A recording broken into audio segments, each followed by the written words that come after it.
Marhaban. Assalamu alaikum. Hello, everyone. To be speaking with you today as part of the Cityscape 2020 event. Because of the COVID pandemic, I'm talking to you via recorded link from London, and I'm very sorry that I can't be with you in person. I've been asked to talk about how the events of 2020 have impacted on the architecture profession and how the RIBA has been supporting our members, architects, as they cope with the economic impact of the pandemic. To do that, I'll set the scene with some pre-COVID business data. Finally, I'll also look to 2021 and beyond and give you some views about the economic recovery. Firstly, a few words about the Royal Institute of British Architects. The RIBA was established in 1834, 186 years ago, and it's the world's longest established professional membership body for architects. The aim of the RIBA is to promote excellence in architecture, and in order to achieve that aim, we set the highest standards of professionalism for our members. The RIBA operates under a royal charter, and whilst the organisation's headquarters are in London, we've got nearly 50,000 members in about 115 countries right around the world. In the GCC, we have over 500 members, and it's the second highest concentration of members outside of the UK. So the GCC is an important region for the RIBA. And last year, in recognition of that, we opened our first ever international office right here in the Gulf, in Sharjah. Our dedicated Gulf team, Lathuna Muragesh and Aldrine Sanchez, do a brilliant job supporting our local members, but also working with professionals from across the construction sector, as well as a number of universities around the Gulf who run RIBA accredited architecture courses. Very few people predicted the pandemic. It was the first such event since the Great Flu epidemic in 1918, just over 100 years ago. More recently, and up until 2020, the construction sector around the world was steadily growing. The slide you can see now is an indication of that, as it shows exports of services for UK-based architecture practices over the last 5 years. The data is taken from the RIBA's annual benchmarking study, where our 3,500 RIBA chartered practices provide business data so that we can summarise the performance of the profession as a whole. The years represent UK tax years, and they run from the 6th of April each year. For example, then, the 2020 bar represents UK architecture exports from the 6th of April 2019 to the 5th of April 2020. So it doesn't yet fully reflect the impact of the pandemic. The relative lack of growth overall in 2020 is, we think, mostly accounted for by Brexit uncertainty. But interestingly, you'll notice that business here in the Gulf continued growing in 2020. And in fact, it now represents the most important export market for UK architects by value. And then came 2020, the year of COVID. As everyone knows, coronavirus has had a devastating impact on economic growth in all sectors. It has had a more exaggerated negative impact in advanced economies, as you can see from the bright green bar in the middle of this slide, which was published by the International Monetary Fund in June. You'll also notice the predictions for bounce back in 2021 across all economies, although I'd exercise some caution as this data was gathered before the current second COVID wave. The bounce back will no doubt happen, but it might well be more limited in 2021 and be more pronounced into 2022. The UK's own economic forecasts show a similar drop in activity with a full recovery taking at least 2 years. Here you can see historical data and projections over the next 2 years from the Office for National Statistics in the UK and the Bank of England. It shows the projected impact on the UK economy overall and the view that it will take 2 years to recover the losses made in the last 8 months during the pandemic. The RIBA produces its own forecasts, and this slide shows our Future Trends Index over the last 10 years.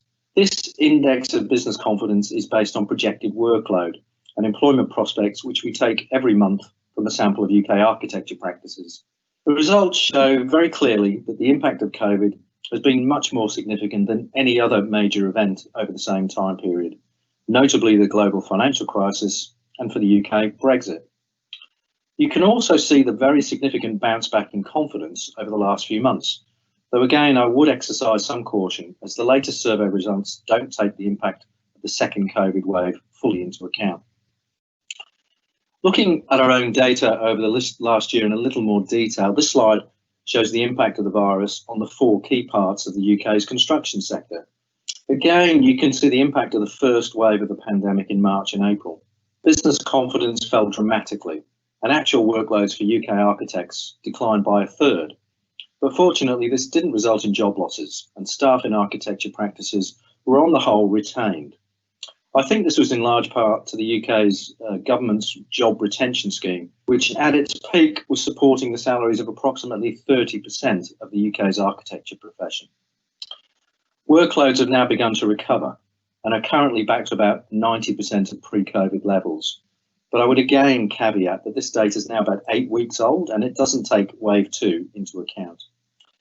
The other trend you'll notice is the housing subsector, which is shown by the green semicircle and chart line. Confidence in this subsector dropped, but also recovered by the greatest amount. In the period since the first wave of COVID-19, we've seen a significant recovery and growth in the domestic housing sector, largely driven by an existing housing supply shortage in the UK, and also the move to home working as a result of the pandemic, which is causing people to reconsider modelling and enhancing their existing homes. Approximately 25% of the UK workforce remains home-based at present, and it seems likely that this trend will continue post-pandemic. Whilst the healthcare and distribution sectors are showing solid recovery, growth in the traditional retail and office sectors is expected to be muted as a result of the movement to home teleworking and online retail, which has been super accelerated by COVID-19 social distancing restrictions.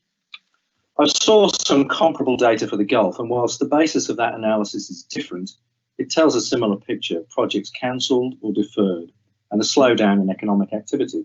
The first slide shows statistics by state, and the second by sector. The impact of COVID on economies around the world this year has been very significant, and the world has been plunged into economic recession. However, it is evident that economies and construction sectors can and will bounce back strongly and relatively quickly. The key challenge then is threefold. Firstly, preserving architectural and construction businesses so that they can come back on stream quickly when pandemic restrictions lift and or the vaccine arrives. Secondly, helping practices in the meantime to operate in what's being called the new normal, socially distanced business environments. And thirdly, working with governments to make sure that they respond quickly with organised and unprecedented financial interventions to support the profession where necessary. In terms of the RIBA's reaction to the pandemic, the immediate challenge we faced was getting our own business up and running after almost all businesses in the UK were forced to send staff home and work remotely. We closed our UK office network down in March and went from being an organisation delivering a mix of physical and digital services to one which was completely digital within 4 days. We were pleasantly surprised at how quickly the staff team adapted to the new way of working. Given that it wasn't a choice, we had to do it like so many others. Microsoft Teams had only been used by less than 10 of our staff before March 2020, and they were all in our IT teams. But almost overnight, all of our staff were using Teams or Zoom all day. A familiar story to many of you, I'm sure. With the RIBA set up, we turned our attention quickly to the architecture profession and focused on 5 key areas of activity. Firstly, a series of short ongoing surveys of members to get an understanding of the key issues they were facing. In the first lockdown, the immediate problem was architectural practices not being able to open. Architects couldn't meet physically with each other or with clients to collaborate on projects. In terms of business demand, the concern was less with larger practices where many projects span months or years, but rather with smaller ones where the project pipeline is much shorter.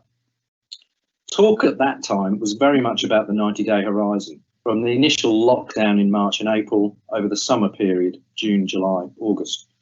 At that point, it was the third quarter of this year, September onwards, that worried us most. Would the profession go through mass job losses? To move forward, we first actually looked back to the global financial crisis of 2007-2008. At that time, the focus of the RIBA was on helping members survive that crisis. And at the time, we produced a range of materials to help architects get through the situation.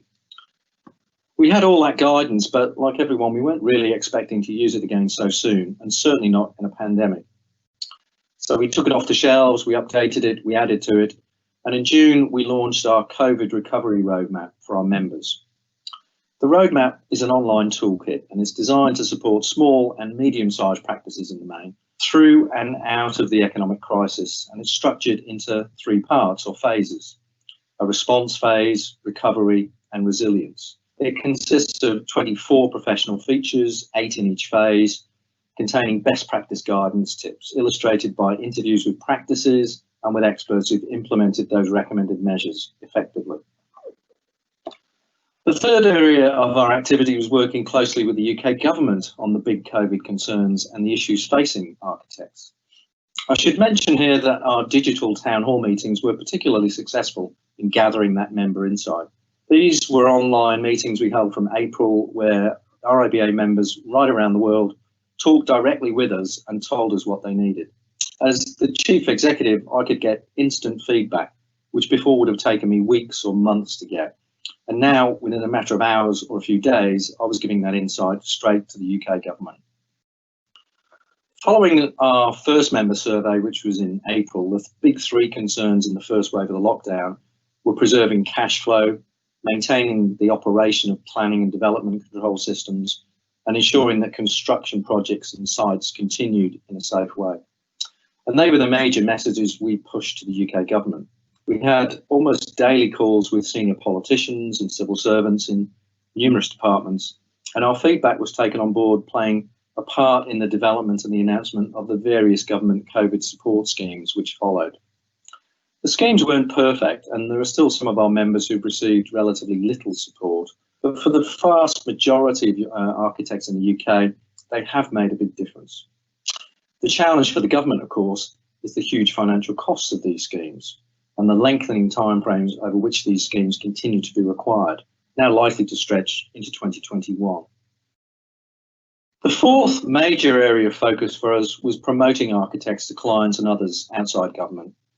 We were already planning to run a promotional campaign in 2020, and in light of the pandemic, we reshaped that campaign, which is now running online.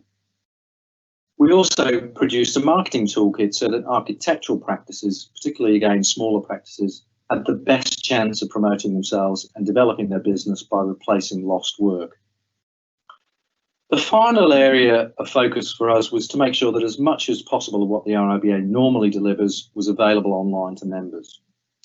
In the GCC region, we developed a series of virtual events for the architectural community across the region so that they could engage in that whilst most states were in lockdown and following social distancing rules. Some examples: we held a joint seminar series with Geberit, monthly live streamed continuing professional development events. We held our sketchbook competition in collaboration with Cityscape on culturally significant architecture in the region. There's a chance for architects to reflect on architectural roots and regional architecture whilst most of the world slowed down. And we held a series of golf network seminars online. Turning now to the final part of the presentation, I wanted to say a few brief words about the future. Whilst uncertain, we do know that the pandemic will end. Economies and construction sectors will grow again, likely fueled by major infrastructure programs with significant government funding. There is an opportunity to make something positive come from this crisis and to shape that investment, as the UK's government has signalled, to target a greener economic recovery. And this is something that the RIBA very much supports, and we've been lobbying on for a long time. Last year, in 2019, the RIBA made a declaration of a climate and a biodiversity emergency, and we launched the RIBA 2030 Climate Challenge. We used the United Nations Sustainable Development Goals to set specific targets for the buildings that were being designed by our members. And we set those targets to do 4 key things. Firstly, to reduce operational energy by at least 75% before offsetting, to reduce embodied carbon in the building by at least 50% before offsetting. Goal 3 was to reduce potable water by at least 40%. And finally, to achieve core health and wellbeing targets on temperature, daylight, and indoor air quality. The built environment has a key role in supporting an environmentally friendly recovery from the coronavirus pandemic. In the UK, improving the energy efficiency of our existing housing stock and ensuring new buildings don't negatively impact the environment are key to stimulating investment and consumer spending and improving the nation's health and well-being, whilst helping to meet net zero targets. Around 40% of global carbon emissions stem from buildings. In the UK, 19% of carbon emissions come from heating buildings, and 77% of this comes from heating homes. The increase of working from home caused by the pandemic is expected to cause a shift in the balance of what contributes to emissions across the economy, with an increase in the proportion of total emissions that come from housing stock. In response to this development, we're publishing a report this month recommending that the UK government takes urgent action to improve the energy efficiency of the housing stock by bringing forward a national retrofit strategy. One of the central recommendations is that the government introduces a sliding scale of stamp duty, or tax, the most energy efficient homes accruing significantly less tax than the least. Investing in energy efficiency can minimise risks to health and well-being at the same time. In England alone, it's estimated that the cost of health conditions made worse by poor housing to the NHS, our National Health Service, is between 1.4 and £2 billion a year. In a time when people are spending more time in their home, it's imperative that homes are safe, healthy and affordable to run. For new buildings, it's vital that building owners and users gain a better understanding of how their building performs compared to the design intention. Even when a building's design has energy efficiency at its heart, the promised energy efficiency standards are not always met. So the RIBA believes that undertaking post-occupancy evaluation studies is key to ensuring that a building is as energy efficient as intended. Post-occupancy evaluation is the process of obtaining feedback on a building's performance and use after it's been built and completed, and it should accurately measure factors such as energy consumption, water usage, maintenance costs, and user satisfaction. Last month, the RIBA published a report, Post-Occupancy Evaluation, an essential tool to improve the built environment. The report recommends that the UK government mandates post-occupancy evaluation as a condition for all publicly funded buildings and house builders receiving government help to buy payments. This is essential for the transparency of how public money is spent, but it also provides data that can be shared and learned from, allowing for continuous improvement on energy efficiency within the built environment. There are many other aspects of a green recovery which are specific to local conditions. The design solution for a green investment in London, though, is clearly different from that required for one in Dubai or elsewhere in the GCC region, though the design principles are just as relevant. Time doesn't permit us to explore these today, but I do want to say that one of the things I hope we can develop in the near future is a Gulf region version of the RIBA's 2030 Climate Challenge. Out of the greatest crises often come the greatest innovations. Architects are professional problem solvers, and they'll be at the forefront of the work designing solutions in and beyond the COVID crisis. Sadly, not every architectural practice or every job will be saved, but there will be new opportunity, new businesses, new practices, and new jobs too. In the long term, I'm confident that the architectural profession will weather the pandemic, bounce back strongly, and the RIBA will be there supporting our members all the way. Shukran. Thank you for taking the time to watch and to listen today. Stay safe. Goodbye.